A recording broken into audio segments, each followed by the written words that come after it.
Cześć, tu Bartek Czeka ze strony universeofmemory.pl i .com. No wszystko przychodzi pierwszy raz i jest to dla mnie pierwszy raz, jeśli chodzi o publikację, nazwijmy to reakcji na coś i dosyć reakcji nietypowej, bo w przeciwieństwie do większości, powiedzmy, reakcji gdzieś tam na YouTubie, nie będę reagować na jakiś filmik, który ktoś nakręcił, tylko na komentarz znaleziony w internecie. Moja narzeczona uwielbia przetrząsać różnego rodzaju jakieś grupy facebookowe i odczytywać, żeby podnieść mi ciśnienie różnego rodzaju opinie, które ludzie wygłaszają, porady i tak dalej. Czasami się po prostu się pyta, co sądzę, jeśli powiedzmy, że tak powiem, sama opinia nie jest bezpośrednio absurdalna. Natomiast w tym przypadku opinia była w pełni absurdalna, bo dotyczyła się komentarza właśnie zostawionego na jednej z tych grup i komentarz tyczył się tego, jak to zdrowo pewna pani żyła i mimo tego dochapała się osteoporozy i również zwężenia tętnic wieńcowych. I chciałbym odczytać ten komentarz, oczywiście jakby imię i nazwisko jest wycięte i uzasadnić, dlaczego tak naprawdę to, co robiła, doprowadziło do osteoporozy. Tym samym ten filmik możemy potraktować jako instrukcję, jak wywołać osteoporozę, albo, że tak powiem, będziemy sobie omawiać, co można oczywiście robić przeciwnego do tego, co ta pani robiła, żeby osteoporozie zapobiegać. Jednocześnie jest to o tyle fascynujące, że nie jestem zdziwiony, że ta pani była, czy jest w pełni przekonana, że jej tryb życia był absolutnie higieniczny i zdrowy i ten szok, że doszło do wystąpienia osteoporozy, rzeczywiście może być zrozumiały. I wydaje mi się, że oczywiście mnóstwo osób w Polsce trzyma się takich zaleceń, której ta pani się trzyma i wiele z nich jest dosyć typowymi, że tak powiem, mainstreamowo zaleceniami wygłaszanymi i przez wielu dietetyków, i przez wielu lekarzy, więc tym samym wydaje mi się, że będzie całość ciekawsza dla wielu osób. Kochani, przez praktycznie całe swoje życie prowadziłam higieniczny tryb życia. To jest zdrowe odżywianie, ruch na świeżym powietrzu. 7 lat temu przeszłam oczyszczanie organizmu, od tego czasu restrykcyjnie unikam słodyczy z preferencją na zdrowe słodycze i owoce. Mało mięsa, dużo warzyw itd. itp. W międzyczasie okazało się, że mimo uzupełniania witaminy D3 mam osteoporozę. Teraz jest jednak lepiej, jednak musiałam brać specjalistyczne leki. Latem ubiegłego roku, mimo że cały czas jadłam zdrowo, mój wynik cholesterolu i ten zły był większy zdecydowanie niż przez ubiegłe lata. Jednak wtedy też był wyższy. Uzgodniłam z lekarzem, że nie biorę leków, bo dzień zaczynam od koktajlu zielonego z płatkami owsianymi, siemieniem, awokado itd. Dużo sałat z dodatkiem ryb, mięsa. Nie jadłem sera żółtego, różnych serków typu bielów itd. itp. Na jesieni ubiegłego roku robię USG tętnic szyjnych, zajętość 30%. Tu kolejny szok. Jak to ja? Nie palę, ruch na powietrzu, mam psa, minimum 1 godzina, truchty, morsowanie.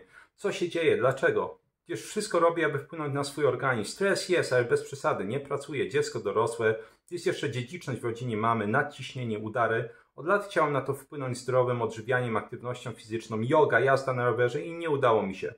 Muszę jednak brać leki. Chcę jednak skorzystać z porady lekarzy medycyny naturalnej, chińskiej, ajurwedyjskiej. Macie jakieś rady, wskazówki?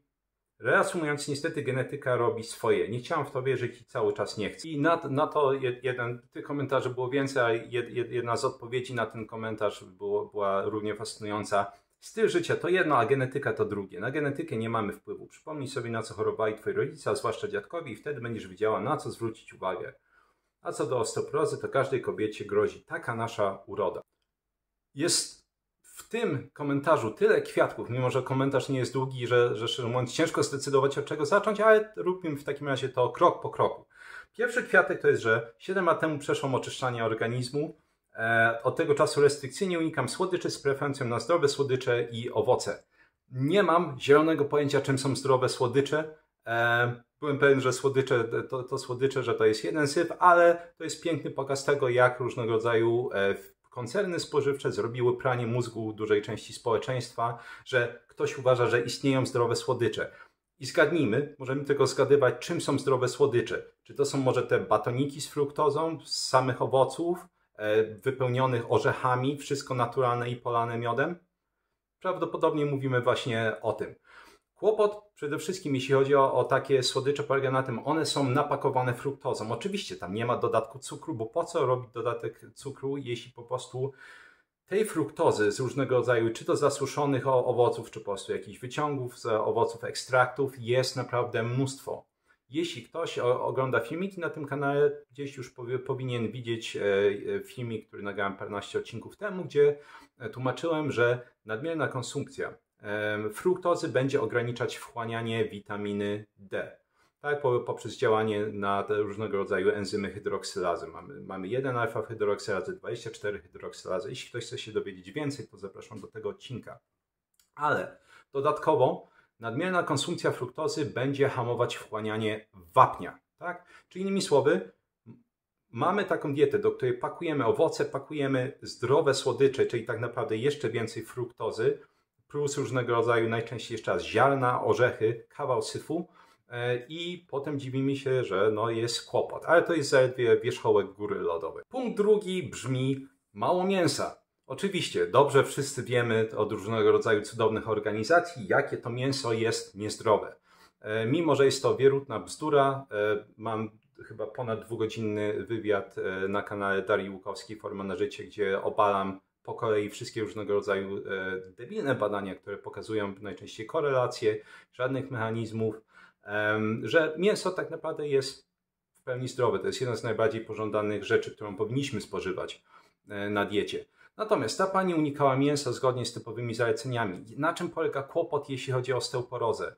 Mniej więcej 36-40% gęstości kośćca to jest kolagen typu 1 i 3.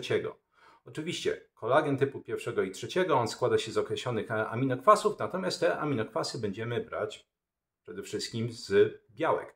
Tak? Czyli białka rozkładamy na aminokwasy, z tych aminokwasów organizm będzie sobie między innymi syntezować kolagen. Czyli jeśli podaż białek jest wystarczająca, to wtedy będziemy w stanie zaspokoić potrzeby organizmu, jeśli chodzi o syntezę kolagenu, nie tylko żeby skóra dobrze wyglądała, nie wiem, włosy, paznokcie, ale między innymi po to, żeby syntezować kości, czy żeby ta gęstość kośćca była na odpowiednim poziomie. Wiemy, że na tej diecie tak naprawdę ta podaż białka była na fatalnym poziomie, bo no cóż, białko pochodzenia roślinnego jest generalnie mówiąc kiepsko przyswajalne. To jest oczywiście temat na osobne jakieś rozważania. Wiem, że tak można włączyć różnego rodzaju produkty roślinne, żeby może skomponować posiłek, który ma jakąś przyswajalność tych białek. Jeszcze raz, to jest ten temat na osobny odcinek, natomiast wychodzi na to, że konsumpcja białka była na niskim poziomie. Co mamy dalej? Mamy mnóstwo warzyw. Mamy również koszmary, absolutne koszmary, jak na przykład koktajl zielony z płatkami owsianymi, siemieniem lnianym, awokado na rano, do którego sobie dojdziemy. Wychodzi na to bardzo dużo warzyw. Jaki kłopot wynika ze spożywania bardzo dużej ilości warzyw, szczególnie jeśli spożywanie mięsa jest na niskim poziomie? Przede wszystkim w roślinach, w warzywach będziemy mieć mnóstwo antyskładników odżywczych. Parę z nich omawiałem na kanale. Jest to m.in. kwas fitynowy, jest to kwas szczawiowy. Kwas fitynowy na przykład w bardzo dużej mierze blokuje wchłanianie różnego rodzaju minerałów dwuwartościowych, czyli m.in. cynk, to będzie magnez, to będzie żelazo, to będzie wapń. Z kolei szczawiane mają to do siebie, że one będą blokować też dosyć dużo minerałów, ale przede wszystkim blokują wchłanianie wapnia. Czyli zwróćmy uwagę, już mamy fruktozę w dużej ilości, która będzie upośledzać poziom witaminy D i wchłanianie wapnia. Mamy mało białka, żeby budować gęstość kośćca. Dodatkowo jemy mnóstwo warzyw, które mają mnóstwo składników antyodżywczych, które będą dalej blokować m.in. wchłanianie wapnia i tym samym upośledzać zdolność wbudowywania tego wapnia w kościec. Osobną kwestią jest dodatkowo cynk. Nie ma tak naprawdę żadnych dobrych źródeł roślinnych, łatwo przyswajalnego cynku. Ja wiem, że oczywiście mamy te wartości papierowe, to znaczy ktoś sobie popatrzy, no tak, ale przecież na przykład, nie wiem, fasola albo orzechy mają tyle tego cynku. Przypominam, że to są wartości papierowe, to znaczy tak, ten cynk się tam znajduje, jednocześnie jest jeszcze raz tyle składników antyodżywczych w tych produktach, że ten cynk jest bardzo słabo przyswajalny. Ponownie odsyłam do filmiku o kwasie fitynowym, żeby dowiedzieć się więcej o tym, jak mocno potrafi blokować, a potrafi blokować większa dawka kwasu fitynowego, nawet 70-80% ponad wchłanianego cynku.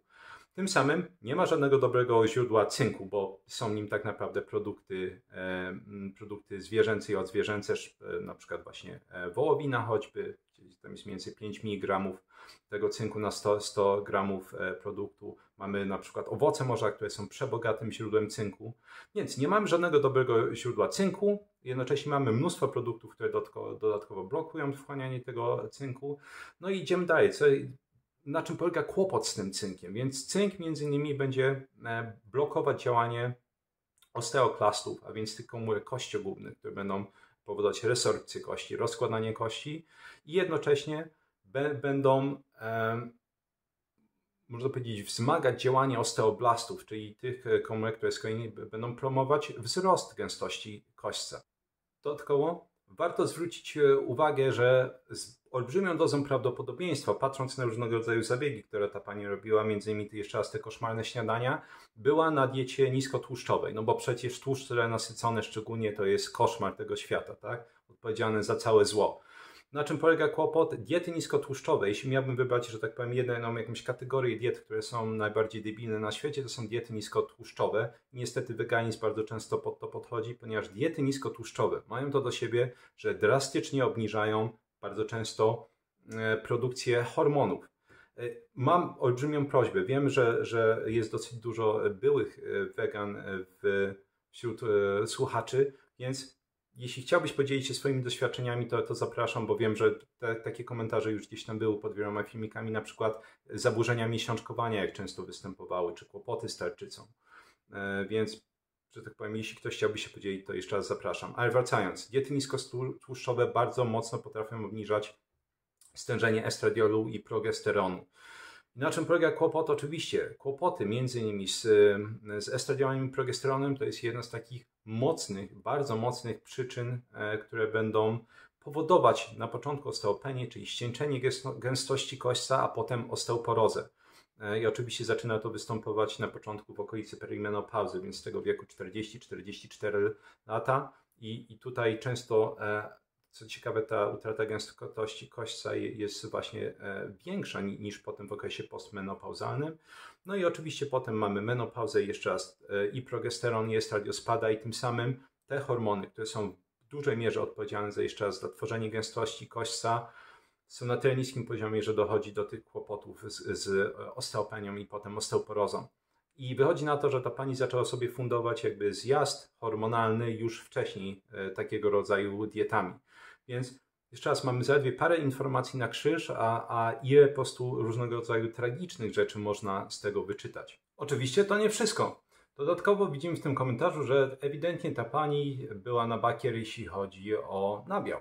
Unikała sera żółtego, serków typu bielu. Podejrzewam, że to jednak była dosyć duża regularność, jeśli chodzi o jej diety, że ogólnie unikała nabiału, no bo przecież wszyscy wiedzą, że nabiał to jest szatan, tak? Będzie powodować podwyższenie tego czynnika IGF-1, a on w ogóle to już powoduje nowotwory, więc nabiał jest zły w przeciwieństwie do roślin. Innymi słowy, wyeliminowała z diety najłatwiej przyswajalne źródło wapnia, bo tak jak nie ma dobrze przyswajalnych źródeł choćby cynku, jeśli chodzi o produkty roślinne, to tak samo nie ma dobrze przyswajalnych źródeł wapnia, jeśli chodzi o produkty roślinne, jakiekolwiek warzywka, które ta pani jadła. Innymi słowy, nie było prawdopodobnie wystarczająco wapnia, żeby nawet wbudowywać go w kościec, nawet zakładając bardzo optymistycznie, że ten poziom hormonów był u tej pani odpowiedni. Ale dodatkowo musimy jednocześnie pamiętać, że mnóstwo składników antyodżywczych znajdujących się w roślinach zawierają tzw. inhibitory proteaz. Proteazy to są enzymy, które będą rozkładać białka na aminokwasy. I inhibitory proteaz to są oczywiście substancje, które będą blokować działanie proteaz. Czyli im więcej inhibitorów proteaz, tym mniejsza działalność proteaz czy aktywność proteaz i tym samym mniej białka, nawet jeśli ono jest w żołądku, będzie rozkładanych na aminokwasy. I między innymi takim inhibitorem proteaz jest kwas fitynowy. I dieta tej pani ewidentnie bardzo obfitowała jeszcze raz w różnego rodzaju warzywa i tym podobne kwiatki. Podejrzewam jeszcze raz, że między innymi orzechy, jeśli chodzi o te zdrowe słodycze. Tym samym te inhibitory proteaz robiły swoje, to znaczy, że nawet jeśli jakieś tam białko było, bo potem wspominała, że było jakieś tam ryby czy mięsko na stosie warzyw, to wciąż prawdopodobnie nie było to wystarczająco, żeby, że tak powiem, zadośćuczynić tym grzeszkom dietetycznym. I na koniec widać, że ta pani była ewidentnie aktywna fizycznie, tak? I oczywiście, żeby było jasne, to jest fantastyczna sprawa, tak? Że rowery, chodziła non-stop, jakieś, nie wiem, baseny i nawet morsowała. I teraz, czy to może być kłopot? Może być kłopot. Cały czas przypominam, że na przykład takie rzeczy jak morsowanie to jest stres. Organizm wysiłek fizyczny jest stresem, a palenie jest stresem. Po prostu to są różnego rodzaju kategorie stresorów. Mamy stresory metaboliczne, mamy stresory chemiczne, dietetyczne, mechaniczne, jak właśnie wysiłek fizyczny, termiczne, jak choćby wysoka temperatura, jak sauna, czy niska temperatura, jak morsowanie. I ciało, owszem, lubi stresory, natomiast jeśli one są na odpowiednio niskim poziomie. Jeśli te stresory są na zbyt wysokim poziomie, co się dzieje? Organizm jest zbyt zestresowany, może się podnieść na przykład poziom kortyzolu, który dodatkowo będzie dławić hormony płciowe. Innymi słowy, to nie jest tak, że dowolna z tych czynności, jeszcze raz, od morsowania, sauny, bardzo intensywna aktywność fizyczna, one są bez wyjątku dobre. One mogą być dobre, jeśli jesteśmy ogarnięci, że tak powiem, z resztą jakichś tych naszych nóżek życiowych. Tak, jeśli dieta jest do bani, to bardzo często ten wysiłek fizyczny do bani w ten sposób, żeby było jasne, jeśli ktoś na przykład je nadwyżki kaloryczne, oczywiście to wysiłek fizyczny będzie sprzyjać, a jeśli dieta jest przynajmniej w tym kontekście nieodpowiednia, to tak naprawdę ten zwiększony wysiłek fizyczny wcale nie będzie taki dobry.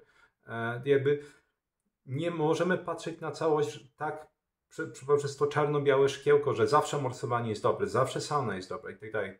Ten mechanizm hormezy działa, kiedy te stresory są odpowiednio nasilone, nie kiedy po prostu są zbyt duże, a one wszystkie się kumulują, żeby było jasne.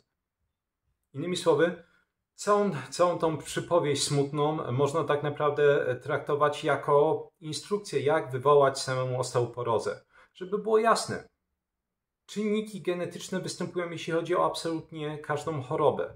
Natomiast jest takie piękne powiedzonko w angielskim, które można przetłumaczyć w ten sposób, że genetyka ładuje pistolet, a styl życia pociąga za spust. I tyczy się to tak naprawdę absolutnie, czy może nie absolutnie, praktycznie wszystkich chorób i szczególnie chorób cywilizacyjnych, takich jak osteopenia, osteoporoza, różnego rodzaju choroby układu sercowo-naczyniowego. To znaczy, że to, co my robimy dietetycznie, to, co my robimy, jeśli chodzi o aktywność fizyczną, jest w stanie przeciwdziałać, nawet jeśli te czynniki genetyczne sprzysięgły się przeciwko nam.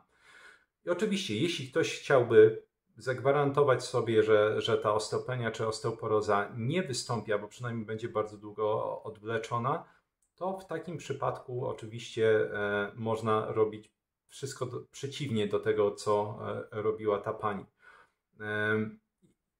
Jeszcze warto wspomnieć, że to jest jeszcze raz świetny przykład prania mózgu, któremu jest poddane społeczeństwo. Ja wiem, że może nam, osobom, które siedzą w tej tematyce, też Tobie jako słuchaczowi, który po prostu interesuje się tą tematyką, wiele z tych rzeczy może wydawać się niespecjalnie nowych, natomiast trzeba pamiętać, że my jesteśmy w jakiejś małej bańce osób, które po prostu starają się tym interesować, natomiast większa część społeczeństwa cały czas jest no właśnie w tej większej bańce różnego rodzaju nazwijmy to skorumpowanej nauki, różnego rodzaju wytycznych, różnego rodzaju stowarzyszeń.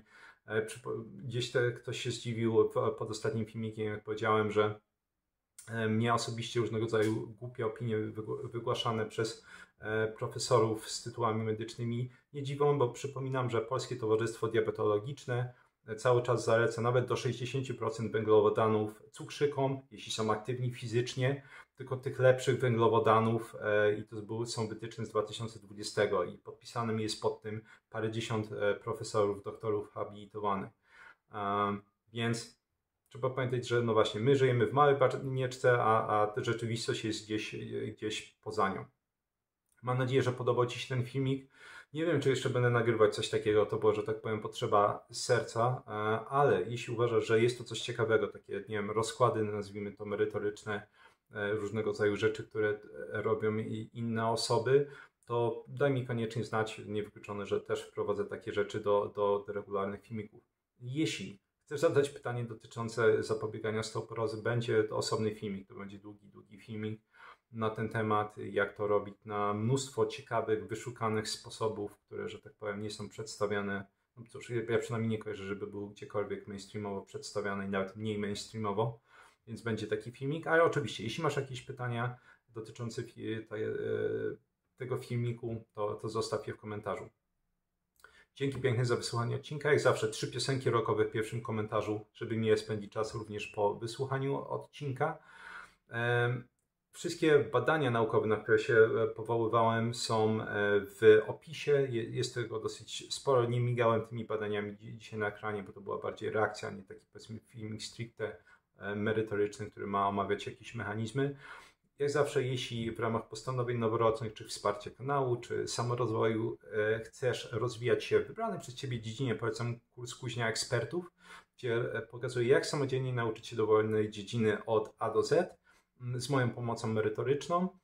Link znajduje się w opisie. Również polecam kurs do samodzielnej nauki języków obcych od A do Z o nazwie Vocabulary Labs, czyli laboratoria językowe. Również odbywa się pod moją opieką merytoryczną. Pokazuję, jak przestać wydawać non-stop pieniądze na różnego rodzaju aplikacje, książki, podręczniki, korepetycje, szkoły językowe i tym podobne, czyli uniezależnić się od tego wszystkiego, mieć jeden system nauki, który działa po prostu dla wszystkich języków.